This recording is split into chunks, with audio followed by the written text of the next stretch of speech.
All right, so thank you for joining this webinar. Like Yehuda said, we are going to have a nice amount of time at the end for questions and answers, and there are different ways that you can do that. There's a chat box and there's the Q&A button, but we'll make sure that since we're a small group tonight, that we can definitely take your comments and questions.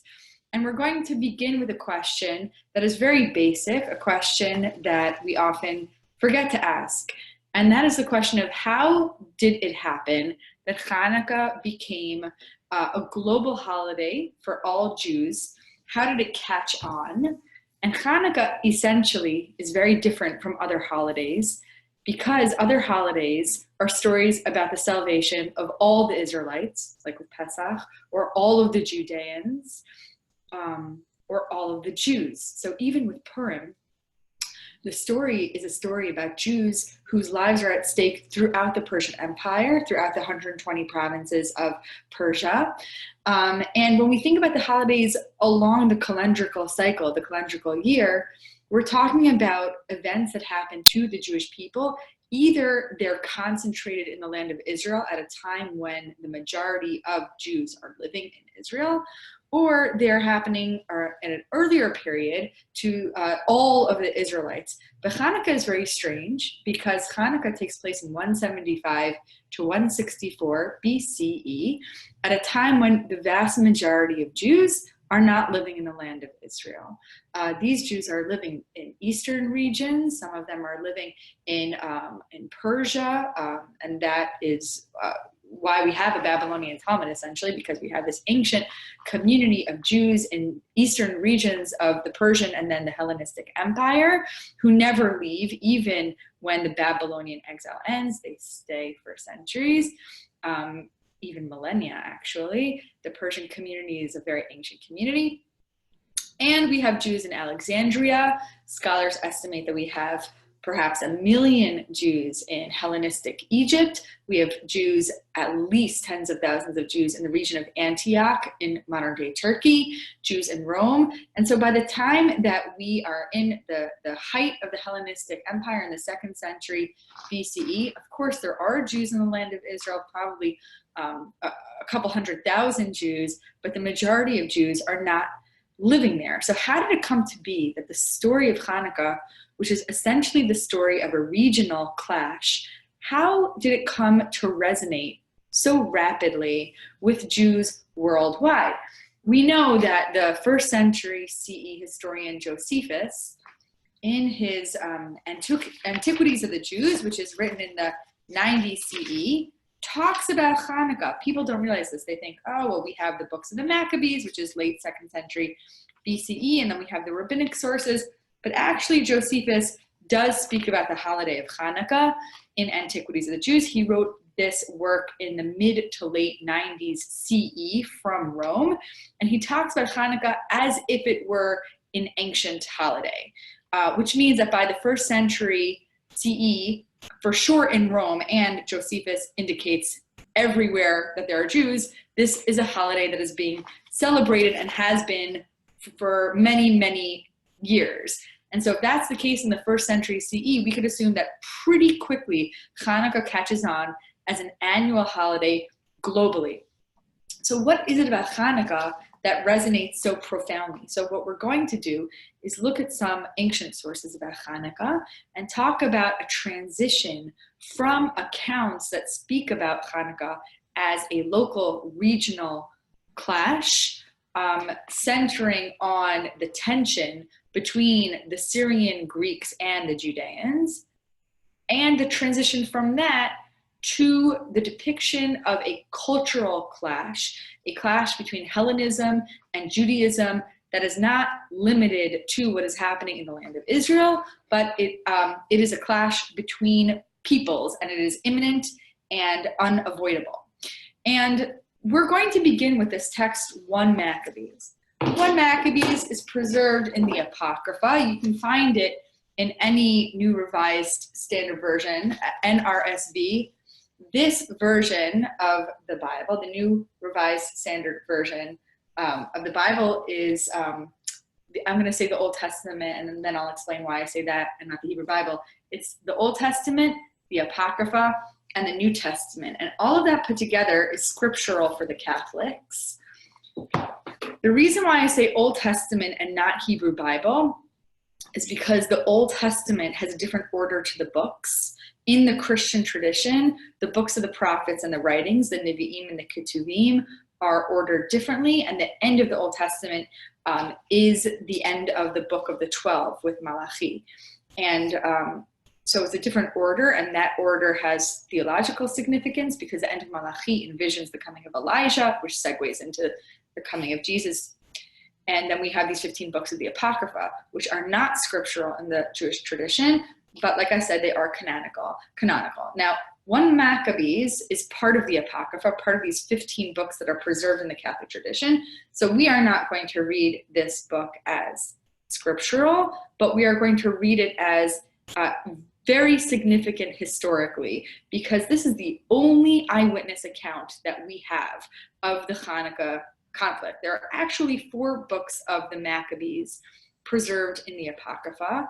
3 and 4 Maccabees, it's unclear why they're called Maccabees because they're really not about the Hanukkah story at all. 1 Maccabees and 2 Maccabees are both about the Hanukkah story. And of those, only 1 Maccabees is an eyewitness to the story. And that is, even though the author of 1 Maccabees is an eyewitness, he is not objective. This book is written by a political insider, probably a member or a supporter of the Hasmonean family, writing at the end of the 2nd century BCE with the purpose of presenting the Hasmonean family as incredibly pious and courageous and just and legitimate heirs to the Davidic monarchy. The 1 Maccabees does not present the clash between the Syrian Greeks and the Jews as a cultural clash. In 1 Maccabees, this is a story that is deeply rooted in the fate of the temple and in Jerusalem. I'm sorry to interrupt. Can you repeat that last sentence? You got cut off. Oh, sure.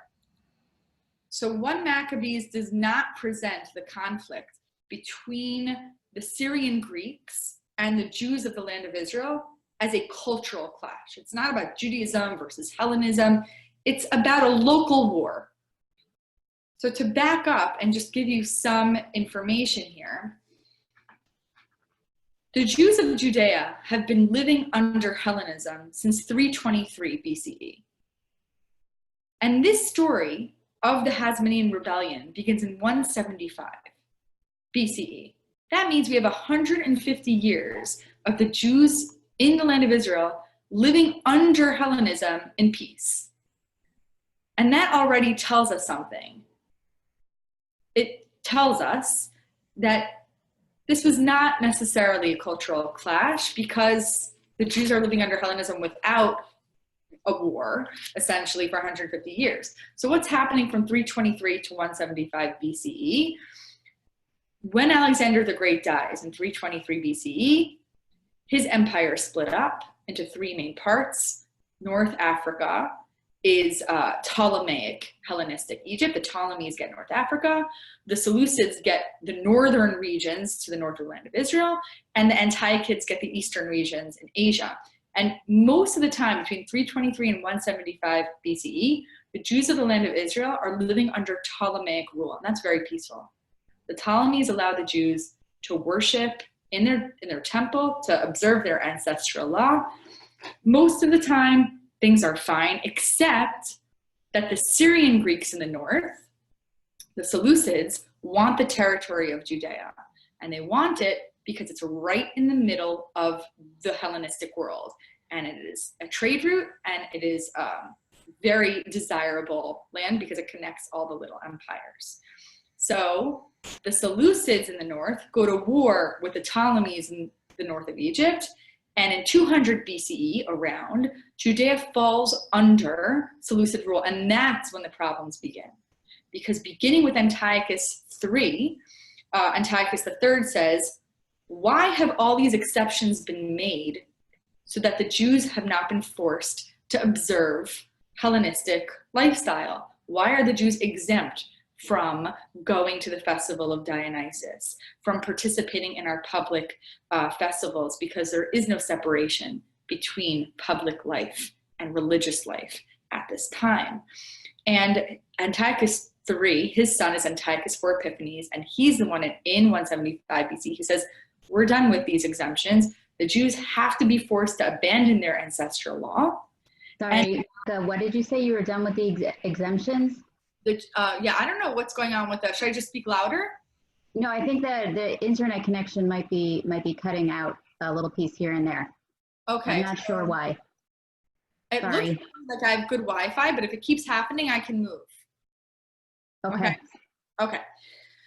So in 175, Antiochus IV Epiphanes says, we are going to no longer allow the Jews to observe their ancestral law. And this is specific to the Jews of Judea. So in 1 Maccabees, we see a regional clash between the Jews of the land of Israel, of Judea, and the Syrian Greeks. It is not depicting a clash between Hellenism and Judaism. In fact, these words do not appear in 1 Maccabees at all. The word Judaism isn't in 1 Maccabees. But even though this is a book that's about the fate of Jerusalem and the temple, there is an emphasis on the big three identifying markers of Jewish practice at this time. And those identifying markers are the observance of Shabbat, the observance of dietary law, and the observance of circumcision. So when 1 Maccabees opens up the story and describes the intra-Jewish debates in Judea about whether to integrate into the Syrian Greek empire, 1 Maccabees criticizes the Jews and places blame on the Jews who abandon these three identifying markers of Jewish practice. So if you look at verse 15 over here, what do these Jews do? Right? These are not Syrian Greeks. These are Jews. They say, let us go and make a covenant with the Gentiles around us. And then they build a gymnasium in Jerusalem, and they remove the marks of circumcision. Sounds very painful. And they abandoned the Holy Covenant, and they joined with the Gentiles, and they sold themselves to do evil. So here we have reference to circumcision as being a major identifying marker of Jewish practice. And then we have the story of the invasion of the temple. But I want you to go down to verse 41. And again, the focus is on the bad Jews, right? The Jews who are Hellenizing, the Jews who are integrating into the Hellenistic world and abandoning their ancestral law. The focus is not on the Syrian Greeks, but on the Jews themselves of Judea. So the king writes to his whole kingdom that all should be one people. The Jews have never integrated because they have enjoyed these exemptions that have not forced them to become proper Greeks. And so Antiochus IV Epiphanes says these Jews need to give up their particular customs, and all the Gentiles accepted the command of the king. Many, even from Israel, adopted his religion. They sacrificed to idols. They profaned the Sabbath. So now we have reference to Sabbath, to the Shabbat as being another major identifying marker of Jewish practice. And first we have Brit Milah, circumcision. Now we have Shabbat. And what do? They profane the sanctuary by sacrificing swine and other unclean animals. So now we have reference to the big three identifying markers of Jewish practice, but it's all within the context of temple service, right? The temple is defiled because these Jews are sacrificing swine, and swine is very significant. Pork is the most consumed meat of all animals at this time, and that becomes even more extreme in the Roman world. And Greeks and later Romans cannot fathom why Jews are so turned off by pig. And later the rabbinic tradition reverses this image of Jews being grossed out by pig, and they associate, I actually wrote an article about this on thetorah.com, they associate the pig and the boar with the Roman Empire. And so sometimes the boar or the pig becomes a metaphor for Rome in rabbinic literature. But in any case, the point here is that we have Brit Milah, circumcision, Shabbat, and dietary law within the context of the defilement of the temple. Now look at the end. This is the very beginning of the book. Many in Israel stood firm and were resolved in their hearts not to eat unclean food. They chose to die rather than to be defiled by food or to profane the Holy Covenant, and they did die. Very great wrath came upon Israel. This is very interesting. There's a lot going on in these 3 verses. First of all, we see one of the earliest allusions to martyrdom in Second Temple Jewish literature. The concept of martyrdom doesn't really exist in the Hebrew Bible. Of course, by the time the New Testament is being written in the 1st century, martyrdom is very important. And martyrdom, even though people think, well, that's a Christian thing, martyrdom is important in the rabbinic imagination. Of course, we talk about the 10 great martyrs in the period of the High Holy Days, but this is a late 2nd century BC text alluding to martyrdom. Also, we have this idea that it's better to die rather than to eat unclean food. So we have these 3 things, right? And you have to keep them no matter what, the author of One Maccabees says. Dietary law, circumcision, Shabbat, that's what makes you a Jew.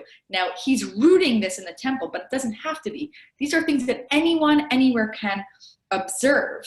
And later in the rabbinic period, the rabbis will disagree with this position. They'll say, no, you absolutely should not let yourself die. It is better to eat the cheeseburger, eat the pork, right? The rabbis say, break the law.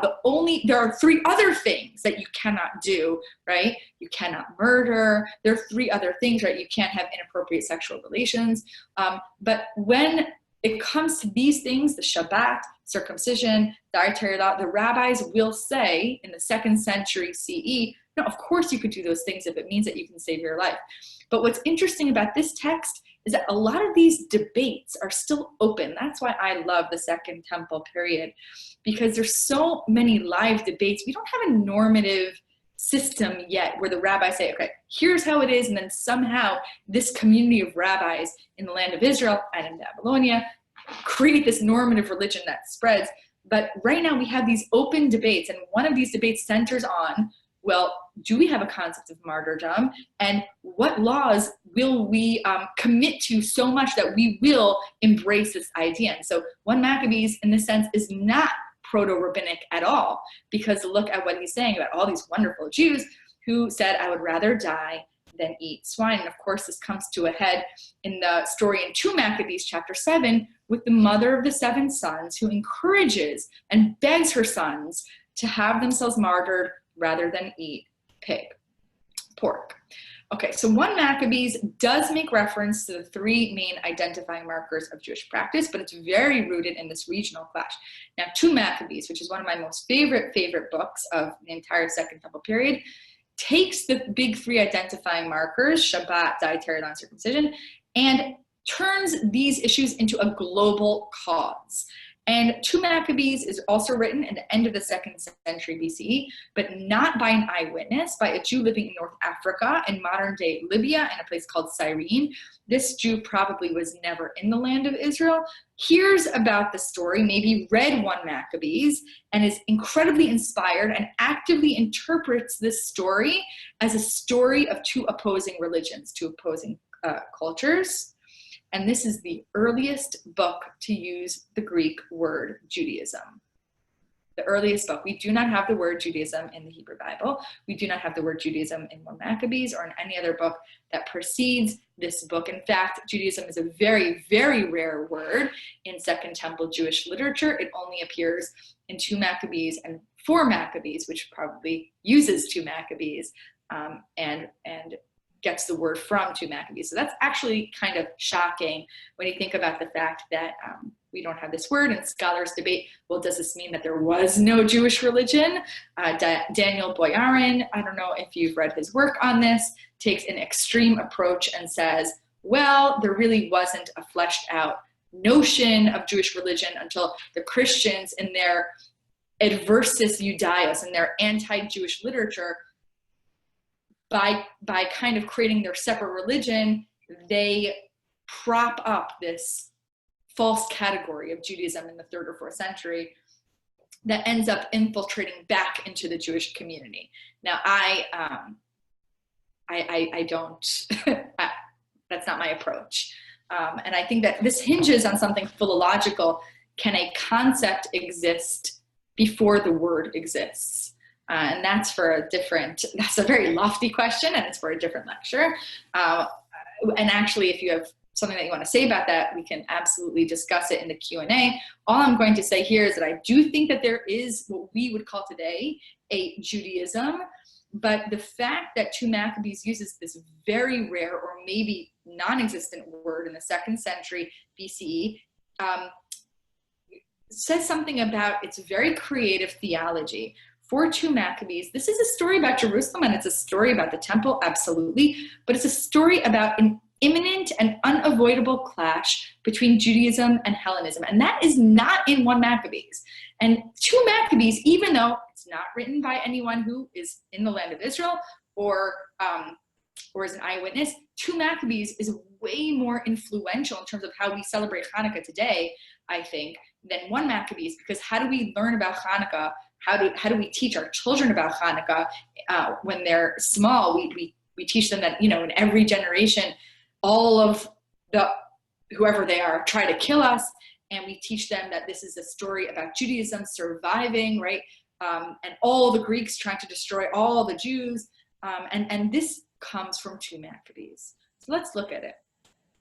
And I should also add, 1 Maccabees is written originally in Hebrew, and 2 Maccabees is written originally in Greek, and I can talk about also later at the end if you're curious about how we know that. So 2 Maccabees has beautiful Greek, and what's so deliciously ironic is that 2 Maccabees detests Greek culture and yet is always using Greek literary stylistics to bash Greek culture. So it's very beautifully written. And in the opening of the book, he says the story of Judas Maccabeus and his brothers and the purification of the great temple and the dedication of the altar and further the wars against Antiochus Epiphanes and his son Eupator and the appearances that came from heaven to those who fought bravely for Judaism, so that few in number they seized the whole land and pursued the barbarian hordes. Now, remember how I said that the rabbis used the image of the swine against Rome? They kind of lob it back at the Romans and use swine as a metaphor for Rome. After Rome the Romans derided not eating pork. Something similar is happening here with this word barbarian. This is a Greek word, barbaros. It means someone who does not speak Greek. It means foreigner. Because if you didn't speak Greek, then you sounded like this, bar, bar, bar, bar, bar, bar, bar. You were not civilized. You didn't know the real language, the language that made you a good Greek, right? And so here, the barbarians are not the Jews, the Judeans, right? The non-Greek speakers. The barbarians are the Greeks. So that tells you how wonderful this author is. It's chock full of these literary ironies. So yes, the story is about the temple and it's about the altar and it's about Jerusalem, but really it's about the appearances from heaven for those who fought bravely, not for the people of the land of Israel, but for all of Judaism as a concept. The survival of the religion, not only the survival of the people, is at stake. And so 2 Maccabees really changes the narrative by turning this conflict from a regional one into a cultural one. And again, this is rather early. This is the late 2nd century BCE. So I want to take you through a few more sources here and again show you we have the big 3 identifying markers of Jewish practice. We have the Sabbath mentioned. We have the circumcision mentioned and dietary law. So if you look at this paragraph over here, terrible things are happening. Now this is just incredible. I think that the quality of writing for 2 Maccabees, I hate to be mean about 1 Maccabees, but the quality of writing is just phenomenal. You see this person is really highly educated in Greek stylistics. Look at this.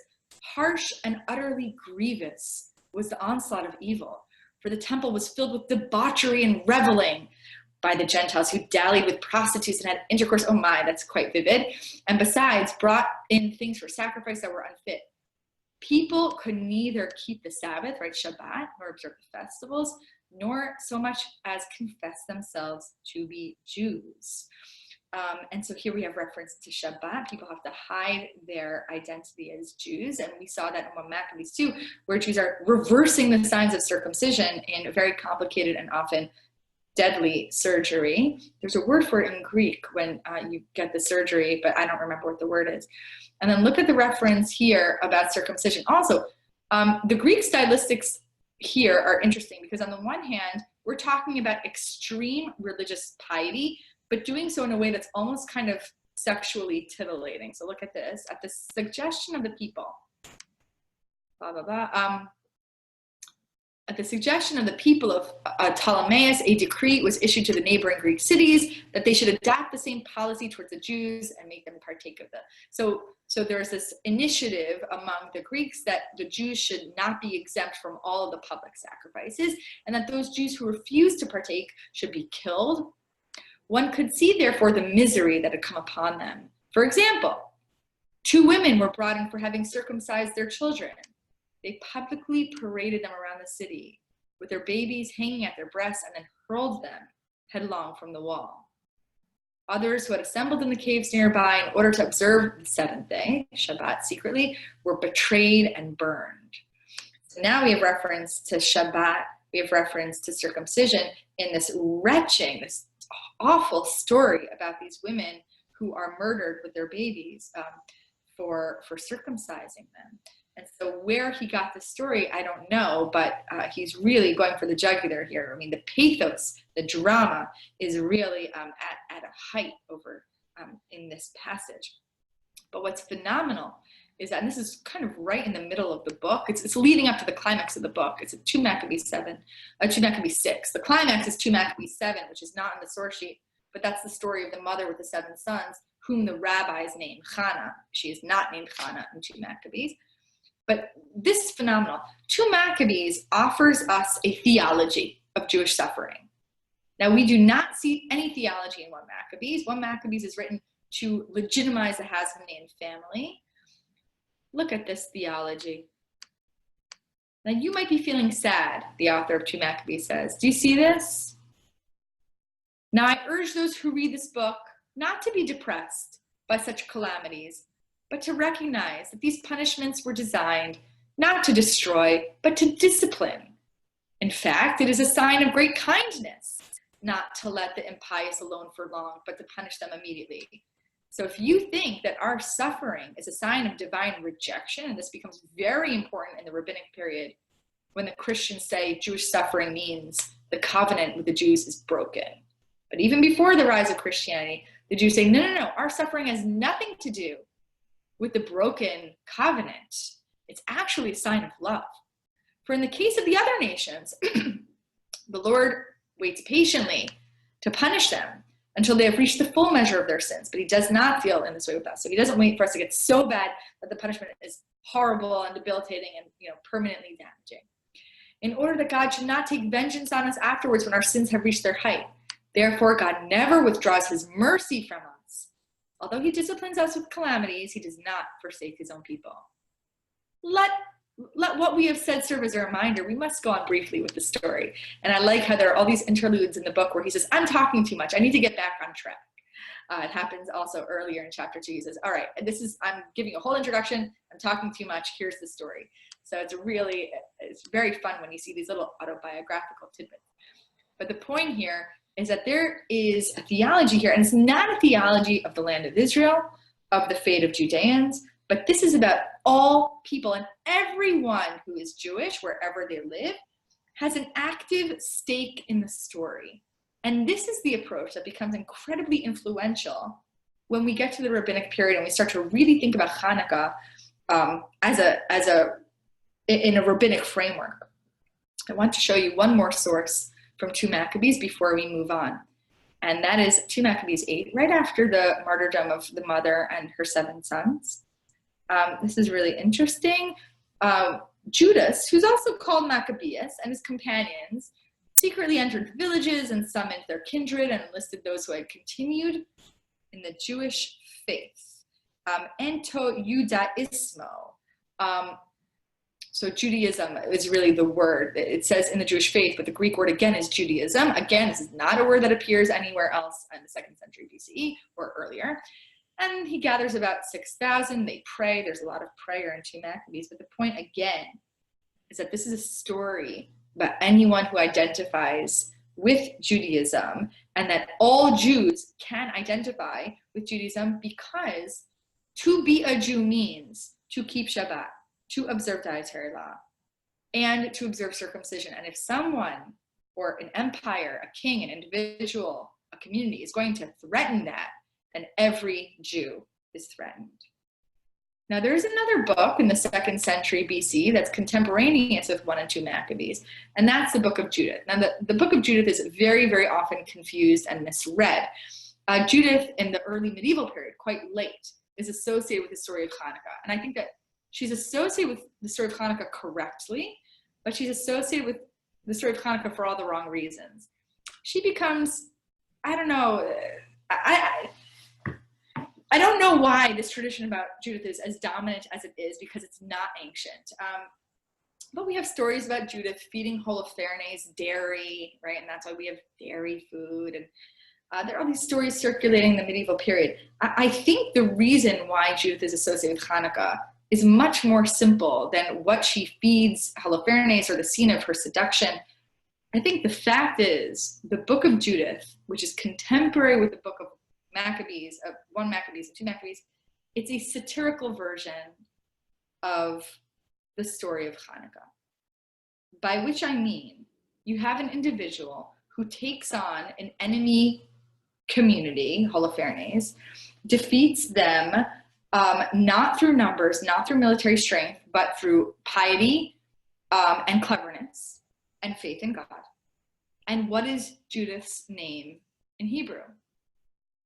Yehudi, right? I see Bonnie mouthing it, Yehudi. Her name is the feminized version of Yehuda. Like Yehuda, she has weaponry, right? She has her beauty, she has her jewelry, she has her dress and her clothes and her crown, her tiara. The book goes on and on about her physical attire in a similar way that we see in 1 Maccabees and the descriptions of Judah's physical attire. And we also have a story in Judith that is entirely satirical, because if you read the book as it's preserved in the Apocrypha, it takes place in a town called Betulia, which means virgin town. Betula means virgin in Hebrew. That is not a town that we know existed in ancient or modern times. And the enemy king is Nebuchadnezzar. That's a Babylonian name. He is the king of Assyria, so totally different empire. His general is named Holofernes. That's a Greek name.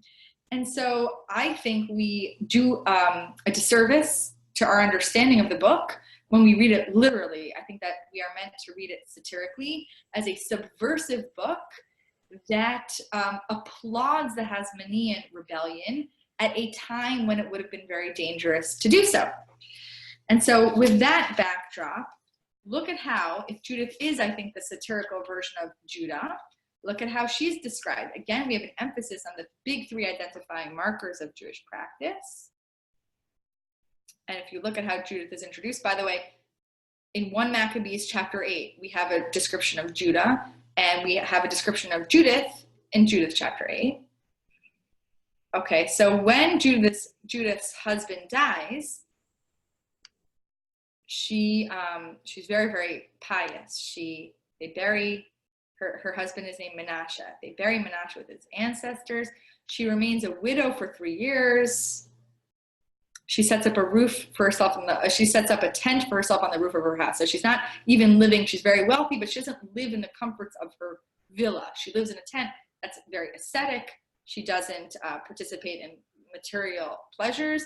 She puts sackcloth around her waist. She dresses in widow's clothing. She fasts all the days of her widowhood, except the day before Shabbat, and except the day before holiday, the Rosh Chodesh, the new moon, and the new moon itself. So she keeps Shabbat very, very carefully. Likewise, we see that when she goes into Holofernes' camp, she says, I have brought all my silverware, all my dishes into the camp because I'm not going to eat with you. And Holofernes is so smitten with her, he says, sure, that sounds great to me. Get out your fork and knife. I am super cool with that. So we have this scene where right before she leaves for the enemy camp to seduce Holofernes, she's preparing to leave Betulia, her city, to go to Holofernes to seduce him and kill him. And we're told she gave her maid a skin of wine and a flask of oil and filled the bag with roasted grain, dried fig cakes, and fine bread. Why is she doing this? Because she's not going to eat with Holofernes. She has to bring her own food. She even brings her own dishes. She's so frump. She's so religious. Judith, 2nd century BC, she's bringing her own dishes. Like, would you ever have thought that early Jews are, they have their own, I don't know if she had her own meat dishes and separate milk dishes, but she's not even going to use Holofernes' dishes. And then when she goes there, he commanded them to bring her in where his silver. He wants to wine her and dine her and feed her and seduce her. And Holofernes orders his officers to set a table for her with delicacies and wine. And Judith says, no. I cannot partake of them. It will be an offense. And she's so insulting to him over and over. And he is like, sure, you're so beautiful. I don't care what you say. And the whole thing is incredibly satirical. But she said, I cannot partake of them, but I will have enough with the things I brought with me. And Holofernes is like, oh yeah, no, that makes so much sense. If your supply runs out, where can we get you more of the same, right? He's totally on board with her not eating with him. None of your people are here with us, you think? Yeah, they're all under siege, like dying. Anyway, so we also have, it's not on the source sheet, but we also have a scene. Oh, no, I did put it on the source sheet. We have a scene of circumcision. So again, we have the big three. We have Shabbat, we have dietary law, and now, of course, Judith cannot observe circumcision. She is a woman, but there is an Ammonite who is part of the Assyrian camp. And when he sees Judith's piety and probably also her beauty, he's so taken with her that he helps her. And ultimately, at the end of the book, he becomes, we are told that he is circumcised and he joins the house of Israel, remaining so to this day. And so we have, again, the big three identifying markers of Jewish practice, just like we see in 1 Maccabees and in 2 Maccabees. But in 2 Maccabees and in Judith, we have a sense that there's something much, something that transcends a regional clash. So for 2 Maccabees, we have a clash of Judaism versus Hellenism. And for Judith, by making it satirical and taking it out of this particular historical moment, we're able to focus on a bigger story. And I think that this is why the book is so misunderstood, is because what is it about? We have a Babylonian king and an Assyrian empire and a Greek general. But I think that it's very effective when the author does this, because now once we're kind of transcending the limitations of a particular time and a particular place, we could think about this in a very generic way as a story about the Jewish people as a whole becoming endangered. Okay, so now I want to move on to the second section of this talk. Ooh, we're a little bit short on time, but this is okay. We're more than halfway through the sources. And in the second section, I want to look at the Greek perspective. What do the Greeks think about the Jews? What is their problem with the Jews? Why do they hate the Jews so much? Are we correct in ascribing to what 2 Maccabees does? The Greeks will always hate the Jews, and Judaism will always be opposed to Hellenism, and these religions can never meet. What are the Greeks saying about the Jews? Now, one thing that I think we often forget is that the Greeks really don't have a problem with temple service. They're not criticizing the Jews about the temple. And I think that we maybe don't realize this because as modern 21st century Jews, I think a lot of us do think sacrifice is weird. Cultic practice in the temple is weird. But in a Hellenistic context, it wasn't weird at all that the Jews had their own temple. That's fine. What made the Jews an object of derision and frustration is that they had special exemptions from participating in public life, and that they stubbornly adhered to ancestral practices that the Greeks found to be either barbaric or meaningless. So I'm going to show you that the Greeks emphasized, they were very interested and perplexed by the big three identifying markers: Shabbat, circumcision, and dietary law. And so when the Greeks and then later the Romans start to talk about Jews as a whole, as a global community, they're not talking about Judeans, Jews specifically, and they're not talking about the temple. They're saying, why are these Jews so lazy that they're keeping Shabbat? Why are they so misanthropic that they won't have table fellowship, they won't eat with us? Why are they so barbaric that they're circumcising their sons? these are the things that drive the Greeks and later the Romans crazy. So it's not specific to the Judean Jews. And you might feel some contemporary resonance. The Greeks and later the Romans are not making a distinction between the social and geographical location of the Jews and the Jews themselves. It doesn't matter where these Jews are, they are subject to equal amounts of derision. So let's look at some sources.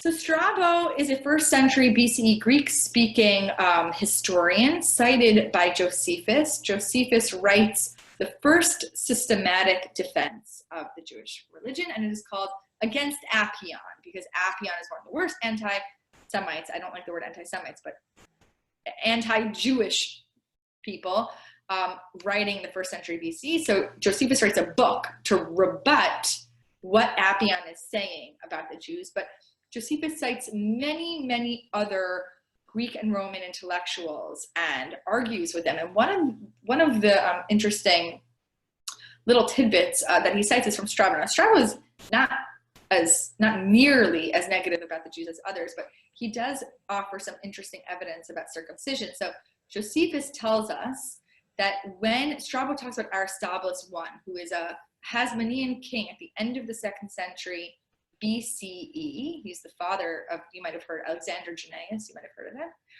Alexandriani. So Strabo says, Aristobulus was a kindly person and very serviceable for the Jews, and he acquired additional territory for them and brought over to them a portion of the Etrurian nation, whom he joined to them by the bond of circumcision. And Aristobulus is not the first person to do this. Even the first generation of Maccabees, we read about this in 1 Maccabees. They conquer territory and they make these nations that they conquer circumcise. Besides the Etrurians, the Idumeans, the Edomites do this too. And that is where Herod comes from. Herod's lineage at the end of the 1st century BC is Idumean. His family was swallowed up by the Hasmonean Empire. They converted through circumcision, but the Jews never considered Herod to be one of them. They never considered the Idumeans to be true Jews. There was a suspicion of them. At the same time, there was a movement in the 2nd century BC to expand the Hasmonean monarchy and to do so by making the new conquests circumcised. So this is one of the earliest pieces of evidence that you could, quote, convert to Judaism, which is, again, not a concept that we see in the Hebrew Bible. There's no systematic method of converting in the Hebrew Bible. Yes, there are people like Ruth and Rachav and Jethro, who attach themselves to the Israelite community, but we don't have systematic conversion in the Hebrew Bible. And this is one of the earliest texts that say, okay, well, they did join themselves to the Jewish religion through circumcision. So I think it's an interesting point of evidence. But Apion is one of the first to really deride the Jews for circumcision. He's not one of the first, but he's maybe one of the strongest. So this is Josephus, who says the remaining counts in Apion's indictment of the Jews had better perhaps be unanswered, so that Apion might be left to act as his own and his countrymen's accuser. He denounces the Jews for sacrificing domestic animals, for not eating pork, and he derides the practice of circumcision. So Apion is focusing not on the Jews specific to the land of Israel or specific to the temple, but the Jews who are keeping dietary practice and observing the Brit Milah. Now, we have this kind of funny little passage from Horace. I'm not sure. I guess we'll do it. I don't really understand it, to be honest. So Horace is a satirist in the 1st century BCE. He's writing in Latin. This is not cited by Josephus. I found this source in this 2-volume work. Menachem Stern wrote this 2-volume work called Greek and Latin Authors on Jews and Judaism. And the book is what it sounds.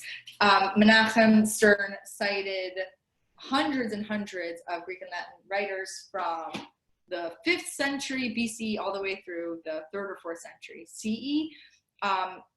And this is a collated work, so this is out of context. But in one of Horace's sermons, but really it's satirical, he has this little vignette, this little story of he's hanging out with a friend. and he really wants to get out of this little play date. He wants to abandon his friend. Whoever his friend is, he's very annoying. So Horace says, while he is thus running on, lo, there comes up Aristeus Fuscus, a dear friend of mine, who knew the fellow right well. So he's walking with someone that he's trying to get rid of, and he sees his friend Aristeus. So we halt. Whence come you? Whither go you? Aristeus asks and answers. I begin to twitch his cloak and squeeze his arms. In other words, Horace is trying to convey to Aristeus, can you help me out? I need to lose this guy. I need to ghost my friend. He's making me crazy. So I begin to give signs to Aristeus, nodding and winking hard for him to save me. The cruel joker laughed, pretending not to understand. Aristeus is like, I'm going to let my friend suffer with this loser that they're trying to get rid of. I grew hot with anger. Surely you said there was something you wanted to tell me in private, Horace says to Aristeus. Don't you want to tell me something so we can leave our other friend? I mind it well, but I'll tell you at a better time, Aristeus says. Today is the 30th day, a Sabbath. Would you affront the circumcised Jews? Okay, what the heck is going on? Oh, and then it's funny. Horace says, I have no scruple. So in other words, Horace is saying, we got to ghost our friend. There's a third person. We don't want to hang out with him. He's trying to get Aristeus to say, Horace, I have to talk to you in private. Aristeus says, no, I'm not going to talk business with you today because that would be an insult to the Jews because today's Shabbat. Now, since he says today is the 30th day, this probably is Rosh Chodesh. Maybe it's the new moon. But what Horace says, because Horace is not an expert Jew, this is what we have in the Latin. Today is the 30th day, a Sabbath. Would you affront the circumcised Jews? Now, of course, Aristeus is totally playing with Horace. You think Aristeus gives a, you know what, about affronting the circumcised Jews? No, not at all. That's why he calls them the circumcised Jews. But he's saying, I can't talk business with you now, because he's teasing and kind of torturing Horace because he's pretending not to pick up on Horace's insinuations. So Aristeus says, I can't talk business with you because the Jews don't do business today, and so God forbid we should insult them. And Horace is like, I'm okay insulting them. I have no scruple. So this is also an interesting reference to circumcision and Shabbat. And I also want to point you to one last source, and this is Seneca, 1st century CE, because here we get a really interesting accusation. Remember Seneca, I think he was a tutor to Nero, and then he committed suicide. He had a falling out with Nero, but a very important essayist and intellectual, and does not like the Jews. And here he says, you know why the Jews keep Shabbat? Excuse me. You know why the Jews keep Shabbat? Because they're so lazy, and they just don't want to work 1/7 of the time. Along with other superstitions of the civil theology, Seneca censures the sacred institutions of the Jews. I think this is cited in Josephus, especially Shabbat. He declares that their practice is inexpedient because by introducing one day of unrest in every 7, they lose in idleness almost 1/7 of their life. So the Jews are basically asleep 1/7 of the time. They're lazy. But when speaking of the Jews, he says, meanwhile, the customs of this accursed race have gained such influence that they are now received throughout the world. When I read this, I was startled because to me, it's just so resonant. I mean, does that sound familiar? What are people saying today about Jewish influence? Seneca in the 1st century said Jews have too much influence. This accursed race somehow has everyone wrapped around their finger. The vanquished have given laws to their victors. So the vanquished being the Jews should be below us. The vanquished Jews are telling their victors what to do. And so they have this kind of control that Seneca deeply, deeply resents. And this could also be an allusion to a term that we see in the New Testament called the God-fearers, which is a reference to Romans who do not convert to Judaism, but they take on Shabbat. And it's unclear to scholars why they take on the Sabbath or they take on other aspects of Jewish practice, but they do not fully convert. And so I think Seneca is alluding to the fact that there are high-ranking Romans who are interested in Judaism and respectful of Judaism and maybe even observing Shabbat. And Seneca says, well, that is just ridiculous. Okay, why am I citing all of this? To say that in 1 Maccabees and 2 Maccabees and Judith, we have these aspects of Jewish practice, circumcision, dietary law, and Shabbat. Only in 1 Maccabees, in the eyewitness account of the Hasmonean rebellion, is this is the story of the Hasmonean rebellion of Hanukkah, rooted in the fate of this local regional community that comes into conflict with its host empire. But with 2 Maccabees, we have a totally different interpretation of the story, and that's a story that this is a clash between Hellenism and Judaism, between 2 religions. Now, what the Greeks and the Romans do is they don't identify Jews based on their devotion to the land of Israel. They identify Jews based on how Jews separate themselves from broader society. And all of these markers of Jewish identity, they become markers of diasporan identity. Because if you're living outside the land of Israel, you are not going to go regularly to the temple. Yes, some Jews made the pilgrimage, but for the most part, the Jewish religion, the Jewish global population remained coagulated and cohesive because of these practices, because of circumcision, dietary law, and Shabbat, and also because they came together regularly to read their scriptures in what would become the synagogue. And so the Greeks viewed Judaism as distinct wherever Jews are, not specific to Judea, because of these diasporan practices. And these 3 practices become the hill that the Jews are willing to die on, at least in the Second Temple period. Later on, as I said, the rabbis say, no, you should violate these practices if it means saving your life. But I want to end by saying that the story speaks to diasporan Jews because the Syrian Greeks, but then later all Greeks and all Romans, are attacking these practices. They're not attacking Judean Jews specifically. And by the 1st century, Jews everywhere feel a responsibility of participating in a collective fate. And there's a very interesting example of how this plays out practically. After the temple falls in 70 CE, this is not on your source sheet, the temple falls and life goes on, right? The war actually doesn't end until 73 CE because I'm sure you've heard of the community of Masada. There are some strongholds of Jews who will not surrender to Rome. But what happens right after the war? The Romans say, we're going to have a triumphal march. We're going to march all the contents of the temple through the streets of Rome. We're going to march all the Jewish captives, the slaves. And it's very bizarre because Rome has this triumph as if they've conquered a foreign territory. You only have a triumph when you conquer a foreign territory, not when you quell something that's right in the middle of your kingdom, but they're always treating Judea like it's something outside. But then what does the Flogging family do? First we have Vespasian, and then his son Titus, and then Domitian. So Titus says, okay, we're going to have fiscus Judaicus. We're going to tax every Jew. Every Jew is going to be punished for what happened in Judea, because every Jew is collectively responsible for what another Jew does, even if that Jew is thousands of miles away. But Titus says, we're going to tax every observant Jew. And how do you determine whether someone's observant? Well, whether they keep Shabbat, dietary law, circumcision, right? But Domitian says, Domitian is Titus's brother who becomes emperor when Titus dies. Domitian says, no. We're not just going to levy a tax on every practicing Jew. We're going to levy a tax on every Jew. So we're going to find out if you're a Jew, whether you're assimilated or not, and you're going to pay this tax. And the Roman historian Suetonius talks about how he saw as a child in the 70 CE, a Jew being stripped of his clothes in public in the streets of Rome by a Roman general to see whether he was circumcised.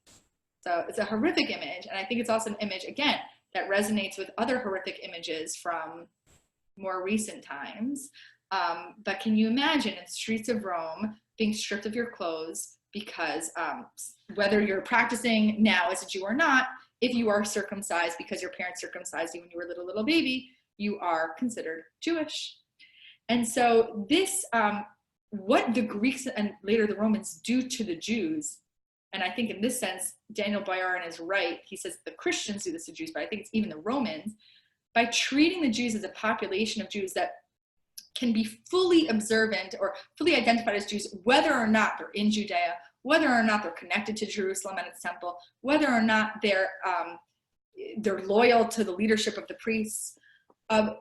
This kind of democratizes the Jewish experience in such a way that the Jews came to believe that wherever they were, they had an equal stake in the survival of the Jewish people. And so that Jewish practice becomes one that is equally accessible in the diaspora, whether you're in the diaspora or in Judea. And so Hanukkah becomes the conduit for this kind of expression that as a collective, we are all participants in this story, whether we were there or not, whether we lived in Judea or not, because this is a story in which we all have a deeply personal stake. When the Syrian Greeks say to the Judeans, you cannot keep Shabbat, dietary circumcision, well, that can happen to any Jew. It can happen in Alexandria, it can happen in Rome, it can happen in Antioch, and the salvation of the Jews is not just a sign of divine favor for those Jews in Jerusalem, it's a sign of God's favor of all Jews wherever they are. And so the story of Hanukkah, as it is told through 2 Maccabees, really brings the collective imagination of the Jews together in a very resonant way. And so I think that this is a story, even if it's less what we would call historically accurate, although, you know, I don't like that phrase, but even if it's not an eyewitness account, the book of 2 Maccabees is far more influential in terms of how we understand Hanukkah than the book of 1 Maccabees. And so it's just about 8 o'clock. So I want to, since we're a small group, I want to make sure that you all have time for comments, for questions. There might be something that I said 45 minutes ago that you want me to say more on. So I think right now, Johannes, if you're okay with it, we can turn this more into a conversation. I think you can click on chat, and then you could write in your question. So if anybody wants to type in the question, you click on chat, and then I'll see it, and then I'll answer it. We only have 2 people, right? Some people left. That's okay. Savani says, I know you discussed this in your class last summer, but I'm a little confused with the status of the Apocrypha and how, though it didn't make it into the scriptures, it so influenced the rabbinic thought. It's a great question. I'm not sure that it did influence rabbinic thought. We have a lot of books in the Apocrypha. Some of these books do not, as you know, all of these books do not make it into the Hebrew Bible as a canon, but some of them are cited as authoritative by the rabbis. So for example, you might have heard of Ben Sira. The wisdom of Ben Sira is cited as authoritative by the rabbis, but ultimately it is not canonized. The rabbis sometimes cite the book of Enoch, which is also not canonized. That's not even in the Apocrypha. But so the early rabbis do cite books as authoritative that do not end up being canonical. I don't think, and they also cite Tobit, so they definitely have some awareness of at least some of these books. I don't think that the rabbis are walking around reading 2 Maccabees. It could be that 1 Maccabees was in circulation in Hebrew in the rabbinic period. It derives from the land of Israel, so it could easily have been accessible. 2 Maccabees, I don't think so. But traditions circulate orally. So if you look up 2 Maccabees 7 and you read the story of the mother of the 7 sons, this is a story that had many iterations in the ancient world. Probably the oldest one is in 2 Maccabees chapter 7. But by the time the rabbis talk about Hannah as the mother of the 7 sons, there isn't just one story before that. It's not just 2 Maccabees 7. We know that Christians are retelling the story in Christologized ways.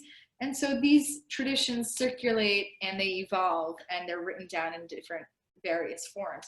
So if the rabbis had such a tradition, it doesn't mean that they're reading 2 Maccabees. I doubt that they were.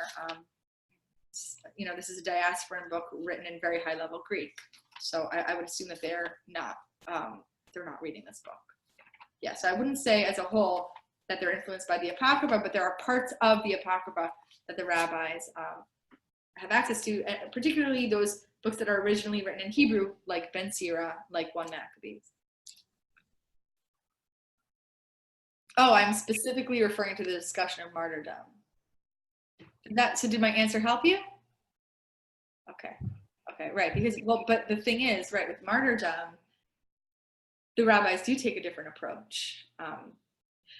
And 1 Maccabees and 2 Maccabees also have different approaches to martyrdom, where 2 Maccabees seems to be very pro-martyrdom, and 1 Maccabees is actually quite anti-martyrdom.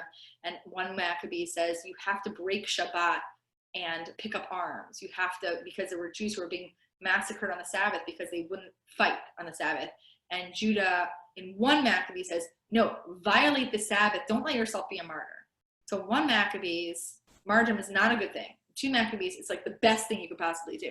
But again, that's really a fun detail because it tells you these issues are live debates in the Second Temple period in a way that you don't see such kind of dialogic debate. Well, I mean, it's all over rabbinic literature, dialogic debate. But when it comes to martyrdom, you don't see this kind of tension, I think, in rabbinic sources.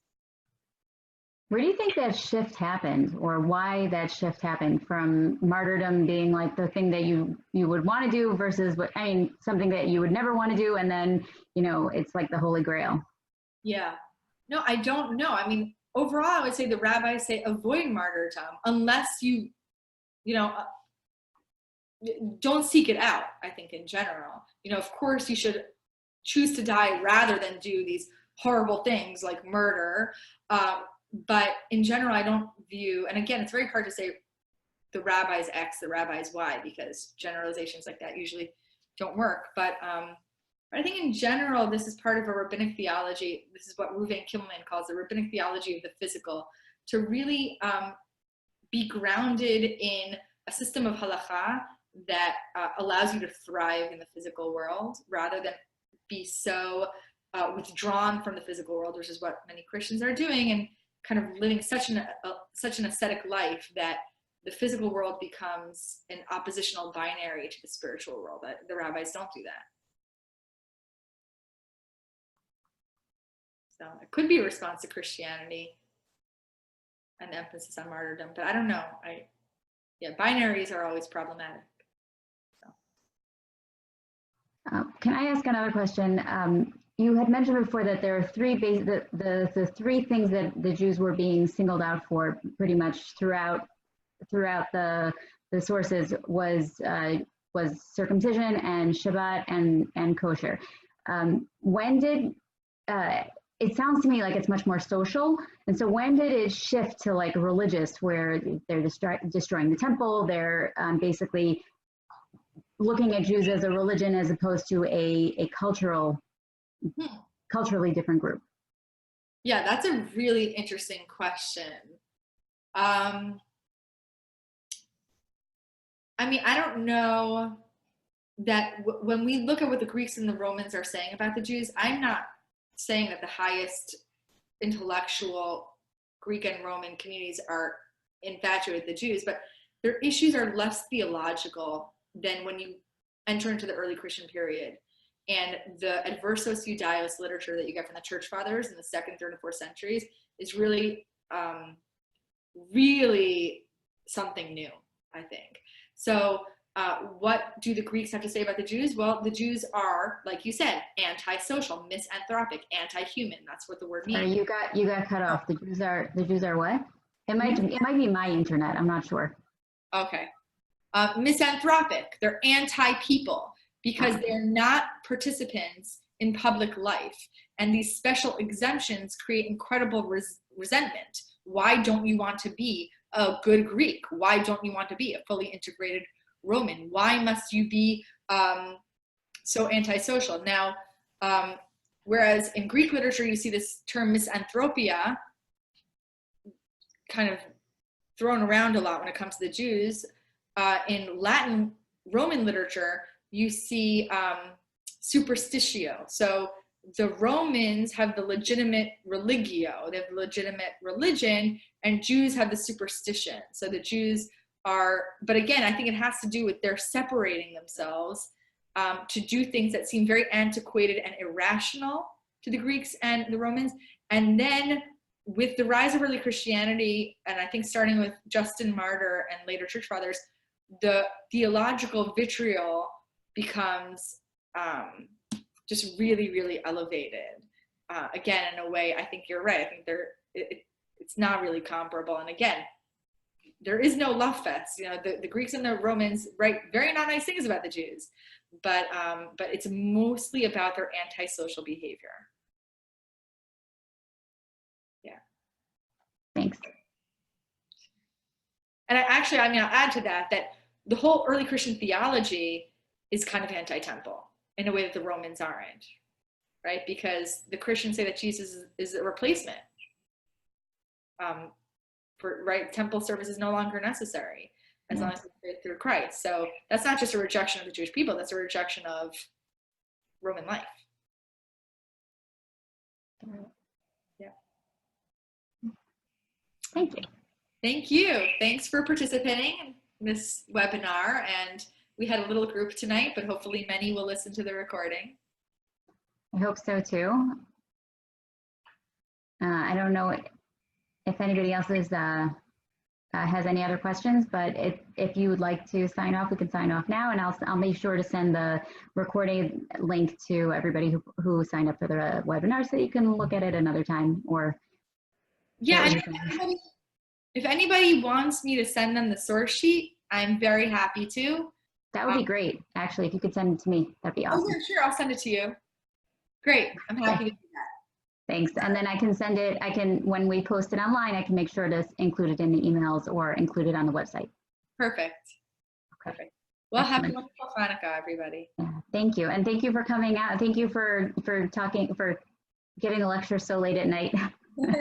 It's an hour earlier over here in Chicago. That's true. Yeah. All right. All Well, right. happy Hanukkah. Take care, guys. Bye-bye. Bye-bye.